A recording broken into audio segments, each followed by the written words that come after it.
Hello FullScreen, your boy dtdslayer here, and today I'm about to teach you on how to go full screen on Mugen. Coming up. Hello FullScreen, your boy dtdslayer here, and today I'm about to teach you on how to go full screen on Mugen. First thing we want to do is open up the Mugen. Then you want to go on to Data.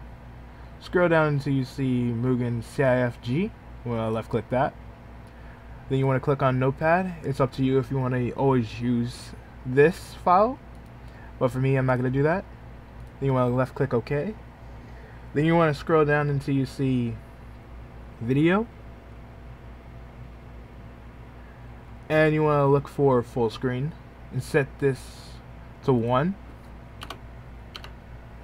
Then you want to exit and click save. Then you want to go back, then open up Mugen. But for me, I can't really show you guys this because it doesn't really work on here, but trust me, it works. So, with that, bye FullSlayers. I'll see you next time on the next Mugen video.